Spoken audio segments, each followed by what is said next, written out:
Good morning, everyone. Now, when it comes to holiday lights for the outside of your home, there are a lot of things to consider. Ashley Kirkland live at Menards to help walk us through some of the steps with the experts. Ashley?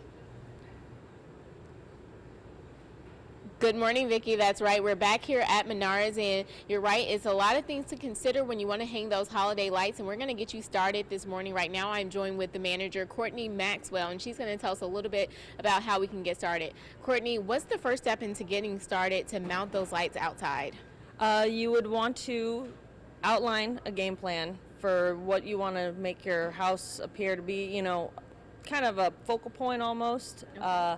What kind of design you're wanting to look for, and then you're also going to want to look for whether or not you're going to want something bright and eye-catching like the LEDs or something a little bit more basic like the regular standard lighting.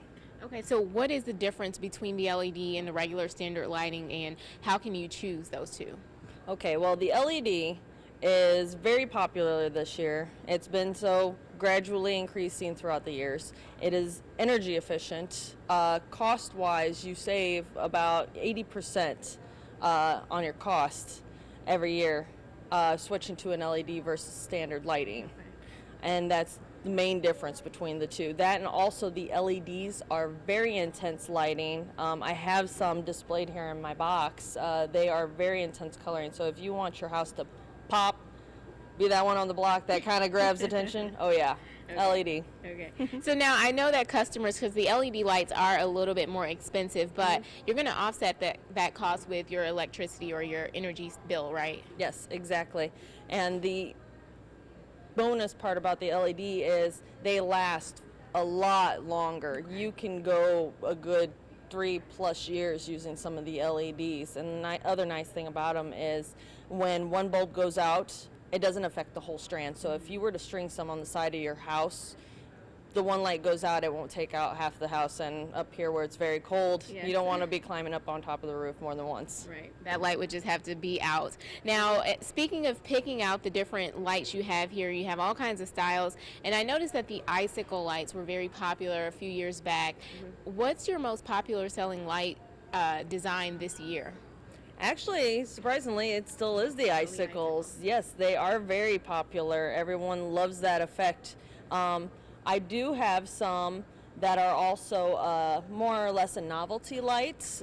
Instead of just the plain basic light strands of the icicles that kind of dangle, they actually look like they're dripping. Oh. Those are pretty neat. Yeah. Neat. Okay. So next we have to mount the lights. What are different options that people have for mounting lights, as well as what do they need to consider with the different surfaces of the outside of their homes? Surface is the key. If you're going into wood, trying to string them up under the underside of your house maybe, you'll want to go with some kind of cable tacker, stapler. We sell one specifically. It's the light tacker. It comes with little plastic pieces that the staple is inserted through, which holds the cording up rather than driving a staple and risk attacking the light strand. Okay. But and then there's also the gutter and shingle hooks as well that you can clip on to hold up your lights as well. Well, thank you so much, Courtney and Vicki. I hope that was helpful for viewers here. Different light choices, different mounting choices. So make sure to take heed to that when you're hanging those lights this Christmas. I'll take it back to you in the studio for now. Ashley Kirkland reporting live in Marquette Township, TV6 News. All right. Welcome back, everyone. Before putting up your Christmas lights, you'll want to have a plan. You should think about the surface the lights will go on, how you'll get the lights to stick, and other factors like automatic timers. TV6's Ashley Kirkland joins us now live at Menards with more on this topic. Good morning, Ashley. Good morning, Greg. That's right. We are here at Menards for Do-It-Yourself Wednesday, and those are all factors that you need to take into consideration before putting up those Christmas lights. Now, I'm joined right now with electrical manager Matthew Jenkerson, and he's here to tell us more on the subject. Matthew, let's pick up where we left off. We talked about the different lighting options here with the icicle lights and the LED lights, but you guys also have another option, which is the rope lighting. Tell us more about these. Rope lights offer another great alternative to be able to do anything around your landscaping, decorating the house, forming it around any other structures in the house or outside around the trees, or even writing something, a simple message, welcome or Merry Christmas. Now with these, if you have one of the light bulbs that are out, will it make the entire string go, or how does that work? No, these are much like the other lights, where if one particular light burns out for some reason, the whole string is going to stay intact and it's going to continue to light for years to come. Okay, Yeah. so it's a simpler solution there. Now you also have timers that are very important. What is the importance or the purpose really of a timer for your lights? Well, timers are all about simplicity and making things simpler for all of us, and that's of course something most of us like.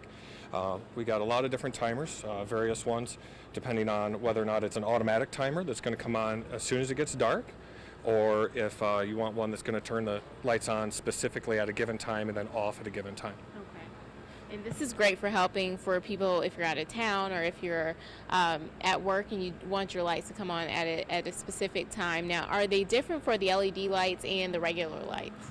No, the timers can be the same for any of them, and they can control a multitude of things, you know, blow up molds that we might have here, your lighting, and then some of them have the dusk to dawn sensors, but you can also set that so it comes on automatically after a certain time, so it doesn't have to be on all night. Okay. We also have the power stake timers that let you put power out in your yard, Okay. so you don't have to run multiple extension cords, and you can run multiple things from the one cord.